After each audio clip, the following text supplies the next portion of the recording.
بسم اللہ الرحمن الرحیم الحمد للہ رب العالمین والعاقبۃ للمتقین والصلاة والسلام علی سید الانبیاء والمرسلین سیدنا و مولانا محمد وعلی آلہ واصحابہ اجمعین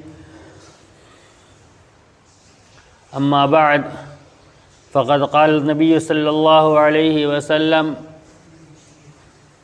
ان اعظم النکاح برکۃ ایسرہ مؤنہ وقال النبی صلی اللہ علیہ وسلم اعلنوا النکاح وجعلوه في المساجد وقال النبی صلی اللہ علیہ وسلم اذا تزوج العبد فقد استقبل نصف دینہ فلیتق اللہ فی النصف الباقی او کما قال علیہ الصلاۃ والسلام۔ میرے محترم بزرگوں اور عزیز ساتھیوں، گزشتہ ہفتے جو گفتگو ہوئی تھی وہ اس چیز سے متعلق تھی کہ نکاح دراصل کس چیز کا نام ہے، نکاح کے ارکان کیا ہیں۔ میں نے عرض کیا تھا کہ نکاح ایجاب و قبول اور گواہوں کا نام نکاح ہے، اور اس نکاح کے نتیجے میں مہر واجب ہوتا ہے۔ اس کے علاوہ اور جتنی چیزیں ہیں وہ نکاح میں واجب نہیں ہیں، حتیٰ کہ خطبہ نکاح بھی نکاح کے اندر واجب نہیں ہے، مستحب ہے۔ ارکان ایجاب و قبول ہیں، شرط گواہ ہیں، اور اسی طرح نکاح کے اندر جہیز کا کوئی تصور اسلام میں موجود نہیں ہے، بلکہ یہ غیروں کی رسم ہے۔ چونکہ ان کے ہاں وراثت کا کوئی تصور نہیں ہے، لہذا باپ اپنی زندگی میں بیٹی کو جو دے دے وہی اس کا ہوتا ہے۔ اسلام کے اندر وراثت ہے، لہذا باپ کے اس دنیا سے جانے کے بعد بیٹی کا وراثت میں بیٹوں کی طرح حق ہوتا ہے۔ اور جہیز کے سلسلے میں جو روایات پیش کی جاتی ہیں اس سلسلے میں بھی گفتگو تفصیل کے ساتھ آ چکی۔ نکاح دراصل ایک فریضہ ہے۔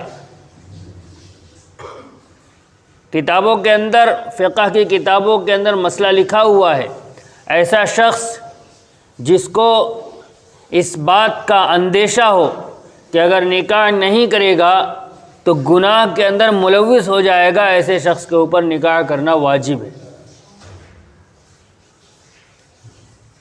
واجب، سنت، مستحب یہ شریعت کی اصطلاح ہے۔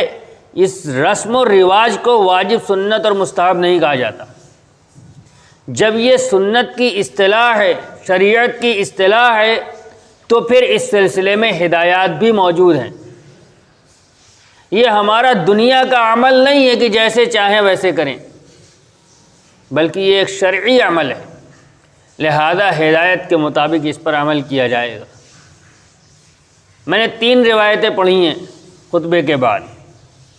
پہلی روایت میں نے پڑھی جس کے اندر نبی اکرم صلی اللہ علیہ وسلم نے ارشاد فرمایا کہ سب سے بہترین نکاح، سب سے زیادہ برکت والا نکاح وہ ہے جس کے اندر خرچ سب سے کم ہو۔ اور دوسری روایت کے اندر نبی علیہ الصلوۃ والسلام نے ارشاد فرمایا نکاح علی الاعلان کرو اور مسجد میں کرو۔ اور تیسری روایت جو میں نے تلاوت کی اس کے اندر نبی اکرم صلی اللہ علیہ وسلم نے ارشاد فرمایا جب بندہ نکاح کر لیتا ہے تو اس کا آدھا دین مکمل ہو جاتا ہے، آدھے دین کے بارے میں وہ اللہ سے ڈرتا رہے، باقی آدھے دین کے بارے میں۔ ان چیزوں کی روشنی میں ہمیں اپنی تقریب کا جائزہ لینا ہے۔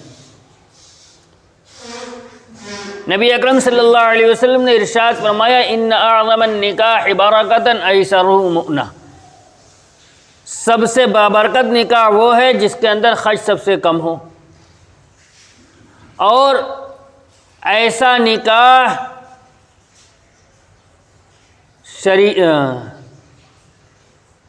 نبی اکرم صلی اللہ علیہ وسلم کی زندگی میں اور صحابہ رضی اللہ تعالی عنہم کی زندگی میں ملتا ہے۔ دو واقعات اس کے مشہور ہیں۔ ایک واقعہ ہے عبد الرحمن بن عوف رضی اللہ تعالی عنہ کا، مالدار صحابی ہیں۔ جب مالدار صحابہ کا تذکرہ ہوتا ہے تو چند نام زبان پر آتے ہیں، ان میں سے ایک نام عبد الرحمن بن عوف رضی اللہ عنہ کا ہے۔ انہوں نے اپنا نکاح کیا تو نبی اکرم صلی اللہ علیہ وسلم تک کوئی اطلاع نہیں تھی کہ نکاح ہوا ہے۔ وہ آپ کے کپڑے پر خوشبو کا وہ دھبا دیکھا جو عورتوں کے ساتھ مخصوص تھا، عورتیں وہ خوشبو لگاتی تھیں، تو آپ نے پوچھ دیا یہ نشان کیسا ہے؟ تو انہوں نے کہا میں نے نکاح کیا ہے۔ ایسی سادگی کے ساتھ نکاح کہ نبی اکرم صلی اللہ علیہ وسلم مدینہ منورہ کے اندر موجود ہیں، اور مدینہ منورہ اتنی بڑی بستی ہے، آپ کا علاقہ جو ہے جس کو آپ للہ پورہ کہتے ہو یہ اس سے بڑا ہے، اتنی بڑی بستی مدینہ منورہ کی تھی۔ اتنی بڑی بستی کے اندر نکاح ہوا ہے، اور عبد الرحمن بن عوف رضی اللہ تعالی عنہ کا نکاح جو عشرہ مبشرہ میں سے ہیں، اور نبی اکرم صلی اللہ علیہ وسلم جن کے اوپر یہ لوگ صحابہ اکرام رضی اللہ تعالی عنہ اپنی جان چھڑکنے کے لیے تیار ہیں، ان کو خبر نہیں ہے۔ تو نبی علیہ السلام نے ارشاد فرمایا اولم ولو بشاتن، ولیمہ کرو چاہے ایک بکری ہی کیوں نہ کرنا پڑے۔ دوسری روایت، دوسرا واقعہ حضرت جابر بن عبداللہ رضی اللہ تعالی عنہ۔ جابر بن عبداللہ رضی اللہ تعالی عنہ ایک سفر سے واپسی کے موقع پر، جابر بن عبداللہ رضی اللہ تعالی عنہ ہیں کون؟ یہ عبداللہ ابن عمرو بن الحرام رضی اللہ تعالی عنہ کے صاحبزادے ہیں۔ عبداللہ ابن عمرو بن حرام رضی اللہ تعالی عنہ غزوہ احد کے اندر شہید ہو گئے تھے۔ ان کی 7 بہنیں تھیں، اور عبداللہ ابن عمرو بن حرام رضی اللہ تعالی عنہ کے اوپر قرض بہت زیادہ تھا۔ اللہ کے نبی صلی اللہ علیہ وسلم جابر ابن عبداللہ رضی اللہ تعالی عنہ کی خبرگیری کیا کرتے تھے، قرض کا کیا حال ہے، بہنوں کا کیا حال ہے، یعنی ان کے گھر کے حالات کے بارے میں آپ جانتے تھے اور ان کے گھر تشریف لے جاتے تھے۔ ایک غزوے سے واپسی کے موقع پر حضرت جابر بن عبداللہ رضی اللہ تعالیٰ عنہ نے نبی اکرم صلی اللہ علیہ وسلم سے کہا یا رسول اللہ آپ مجھے اجازت دے دیجئے کہ میں ذرا پہلے چلا جاؤں۔ کہا کیوں؟ کہا رسول اللہ میں نے نکاح کیا ہے۔ نبی علیہ السلام نے پوچھا کنواری لڑکی سے نکاح کیا یا طلاق شدہ یا بیوہ سے؟ یہ حضرت جابر بن عبداللہ رضی اللہ تعالی عنہ کا پہلا نکاح ہے۔ صحابہ رضی اللہ تعالی عنہ میں عام طور پر متعدد نکاح ہے، لیکن یہ حضرت جابر بن عبداللہ رضی اللہ تعالی عنہ کا پہلا نکاح ہے۔ تو انہوں نے کہا میں نے تو طلاق شدہ یا بیوہ عورت سے نکاح کیا ہے۔ کہا کیوں؟ تم ابھی نوجوان ہو، بڑی عمر کی عورت سے کیوں شادی کی؟ کہا میں نہیں چاہتا تھا کہ میں اپنے گھر کے اندر ایسی عورت لے کر آؤں، ایسی لڑکی لے کر آؤں جو میری بہنوں کے ساتھ انہی کی ہم عمر ہو، لہذا میں بڑی عمر کی عورت لے کر آیا ہوں جو ان کے ماں کا کردار نبھا سکے۔ تب نبی علیہ السلام نے ان کو اجازت دے دی۔ میں عرض یہ کر رہا ہوں کہ وہ ایسے صحابی جن کے گھر کی خبرگیری خود نبی اکرم صلی اللہ علیہ وسلم لیا کرتے تھے، ان کا نکاح ہوا ہے اور نبی اکرم صلی اللہ علیہ وسلم کو خبر نہیں۔ ایسی سادگی کے ساتھ زندگی کا ایک معمول، جیسے اور معمول ویسے ہی یہ بھی ایک معمول، شریعت پر جیسے اور عمل ویسے ہی شریعت پہ یہاں بھی عمل، نہ کوئی اہتمام ہے، نہ لوگوں کو دکھاوا ہے، نہ بڑی سی دعوت کا اہتمام ہے، کچھ نہیں ہے، نکاح ہو گیا۔ عبد الرحمن بن عوف رضی اللہ تعالیٰ عنہ سے آپ نے فرمایا کہ ولیمہ کرو، جابر بن عبداللہ رضی اللہ تعالیٰ عنہ سے آپ نے نہیں فرمایا کہ ولیمہ کرو، یعنی اگر وسعت ہو تو ولیمہ کر لیا جائے، ولیمہ سنت ہے، وسعت ہو تو ولیمہ کر لیا جائے۔ اگر کوئی شخص اپنی نکاح کے بعد ولیمہ نہیں کرتا وہ قابل ملامت نہیں ہے۔ پھر نکاح کے اندر بہت ساری رسمیں ہمارے یہاں ہیں، بارات، پیچھے بھی عرض کیا تھا میں نے، یہ ایک فطرتی چیز ہے کہ انسان جس معاشرے کے اندر رہتا ہے اس معاشرے کا اثر قبول کرتا ہے۔ اسلام ہندوستان کے اندر جو ہے، یہاں ایک بڑی تعداد بلکہ اکثریت وہ ہے جو کنورٹڈ مسلم ہیں۔ ہمارے باپ دادا ایک موقع پر جا کر یہ نظر ملے گا کہ وہ مسلمان نہیں تھے، انہوں نے اسلام قبول کیا تھا۔ تو جس معاشرے کے اندر ہمارے بڑے لوگ رہتے تھے جنہوں نے اسلام قبول کیا، انہوں نے اپنے رسم و رواج کو نہیں چھوڑا، انہوں نے اپنے رسم و رواج کو نہیں چھوڑا۔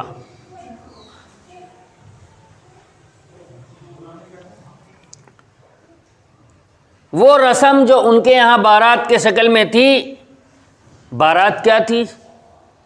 لڑکے والے لڑکے کے ساتھ لڑکی کے گھر جا کر وہاں جو منڈپ سجے گا وہاں ان کی شادی ہوگی۔ ہم نے ترتیب باقی رکھی، طریقہ اسلامی کر لیا۔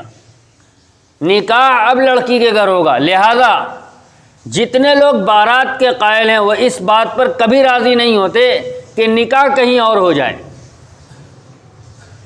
نکاح لڑکی کے گھر ہوگا تبھی تو بارات ہے، ورنہ نہیں ہے۔ آج بھی یہ تصور موجود ہے، جیسے وہاں منڈپ لڑکی کے گھر سجے گا۔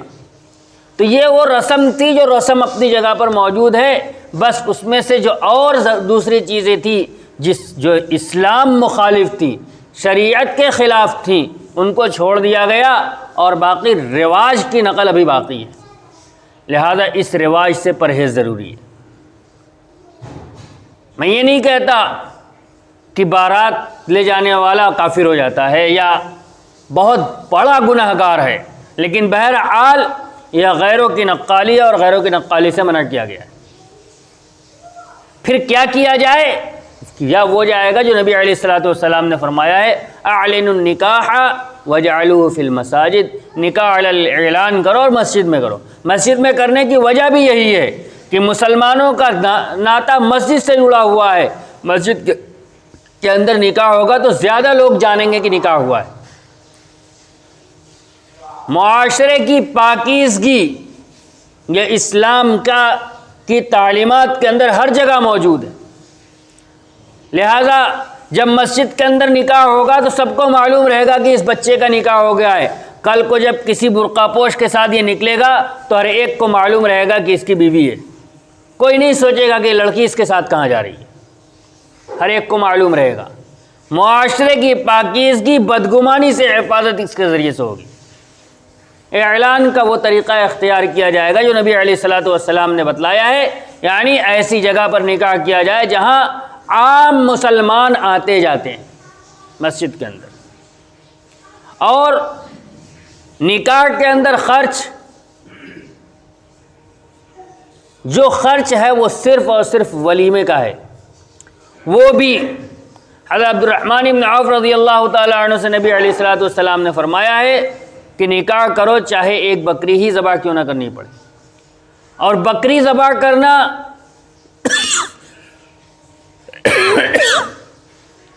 عرب کے اندر سب سے کم درجے کا کام تھا۔ جیسے ہمارے یہاں کہا جاتا ہے آج شام کو چائے کی دعوت ہے آپ کی، تو وہ چائے رکھ دیا، ساتھ میں بسکٹ رکھ دیا، ایسے ان کے یہاں بکری ذبح کر کے کھلا دیا جاتا تھا۔ کوئی مہمان آیا، بکری ذبح کیا، کھلا دیا۔ یعنی ولیمہ کے اندر ضرورت سے زیادہ اہتمام یہ صحیح نہیں ہے۔ آج کتنا خرچ کیا جا سکتا ہے، جس کے پاس وسعت ہے وہ اتنا خرچ کر دیتا ہے کہ دوسرے لوگ دیکھ کر رشک کریں، دکھاوا۔ ایک بات ذہن میں رکھیے گا، جو چیز معاشرتی ہوتی ہے اس میں میانہ روی کی تعلیم نبی علیہ الصلوۃ والسلام نے دی ہے۔ ہوتا یہ ہے کہ جو اوپر والا طبقہ ہے وہ اپنی شادی بیاہ کے اندر خرچ بڑھاتا چلا جا رہا ہے، اور نیچے والا اس کی پیروی میں بھلے مقروض ہو جائے لیکن وہ اس کے پیچھے پیچھے چل رہا ہے، اس لیے کہ اگر نہیں کرے گا تو معاشرے میں ناک کٹ جائے گی۔ ناک ہی کا مسئلہ ہے۔ قصوروار اوپر والا طبقہ ہے، جس کے پاس پیسہ ہو اور وہ اپنے گھر کے اندر، اپنے یہاں نکاح شادی کے اندر بڑی دعوت کر سکتا ہو، قسم قسم کے کھانے رکھ سکتا ہو، اور وہ اپنے یہاں ولیمے کی دعوت کے اندر، پہلے ذہن میں رکھیے لڑکی کے یہاں دعوت کا کوئی تصور اسلام میں نہیں ہے۔ معاشرے کے اندر وہ دعوت، لڑکی کے گھر کی وہ دعوت جو لڑکے والوں کے مقابلے میں کی جائے، مقابلے سے مراد ان کے یہاں ایسا کھانا ہے تو ہمارے یہاں ایسا ہونا چاہیے، ان کے یہاں اتنے لوگوں کی دعوت ہے تو ہمارے یہاں اتنے لوگوں کی دعوت ہونی چاہیے، یہ کھانا جائز نہیں ہے، ایسے کھانوں میں شرکت نہیں کرنی چاہیے لڑکی کے گھر کی۔ ہاں لڑکی کے گھر نکاح ہے، اس کے گھر والے موجود ہیں، اس کی پھوپھیاں آئی ہوئی ہیں، خالہ ہیں، گھر والے موجود ہیں، ان کے لیے کچھ کھانے کا نظم کیا گیا، 2-4 آدمی اور آ گئے، 10 آدمی اور آ گئے تو اس کی گنجائش ہے، کھایا جا سکتا ہے، جو آیا ہے وہ بھوکا تھوڑا جائے گا، لیکن مقابلے پر دعوت نہیں ہوگی کہ لڑکے والے کے یہاں ولیمے میں ایسی دعوت ہونی ہے لہذا ہمارے یہاں ایسی ہوگی۔ لڑکی والے کے یہاں دعوت مقابلے پر جائز نہیں ہے۔ میں عرض یہ کر رہا تھا ولیمے کی دعوت کے اندر جو آدمی بہت زیادہ اہتمام کر سکتا ہے، اگر وہ 2 پائیدان نیچے اتر کے اپنے گھر کے اندر اپنے یہاں ولیمے میں سادے کھانے کا انتظام کر دے، جو آج سے 10 سال 20 سال پہلے ہمارے یہاں ہوتا تھا، کہیں اور نہیں ہوتا تھا، ہمارے ہی معاشرے میں وہ کھانا ہوتا تھا، آج ہم نے چھوڑ دیا اس لیے کہ وہ غریبوں کا کھانا ہے، وہی کھانے کا نظام اگر اوپر والا طبقہ کر دے گا تو یہ مثال بنے گا کہ اس کے پاس گنجائش تھی اس کے باوجود اس نے نہیں کیا، نیچے کا طبقہ جو ہے وہ اگر نہیں کرے گا تو جواب یہ ہوگا تھا ہی نہیں تو کریں گے کہاں سے۔ تو اس کو تو اپنی عزت بچانی ہے، وہ اپنی عزت بچانے میں پریشان ہے، اور اوپر والا اپنی ناک اونچی کرنے میں پریشان ہے۔ جو ناک اونچی کرنے کے لیے دعوت کر رہا ہے، فخر و مباحات کے لیے دعوت کر رہا ہے، یہ دعوت پوری دعوت گناہ ہے، پوری دعوت گناہ ہے، تکبر ہے، تکبر گناہ ہے۔ لہذا اگر ہم نے اس کو دین سمجھا ہے، النکاح من سنتی کارڈ پر لکھوا دینے سے سنت نہیں بنتی، نکاح سنت ہے، سنت کے مطابق کیا جائے گا، ہر عمل اس کا سنت کے مطابق ہوگا، تب یہ نکاح برکت والا بنے گا۔ جب برکت والا بنے گا تو آئندہ زندگی زوجین کی بھی اچھی رہے گی، دونوں خاندانوں کی بھی اچھی رہے گی، ورنہ جب اللہ تبارک و تعالیٰ اس نکاح سے برکت اٹھائیں گے تو یہ نکاح دونوں کی زندگیوں کے اجیرن بننے کا سبب بنے گا، ہو رہا ہے معاشرے کے اندر۔ لہذا اگر اس نکاح کو بابرکت بنانا ہے اور اپنے آپ کو نبی اکرم صلی اللہ علیہ وسلم کے امتی اور آپ کا تابع بنا کر پیش کرنا ہے، نکاح کو شریعت سمجھ کر کر رہے ہیں، تو پھر نبی اکرم صلی اللہ علیہ وسلم کی تعلیمات کو سامنے رکھ کر ہمیں اس پر عمل کرنا چاہیے۔ اللہ تبارک و تعالی ہمیں توفیق عطا فرمائے۔ وآخر دعوانا الحمد للہ رب العالمین۔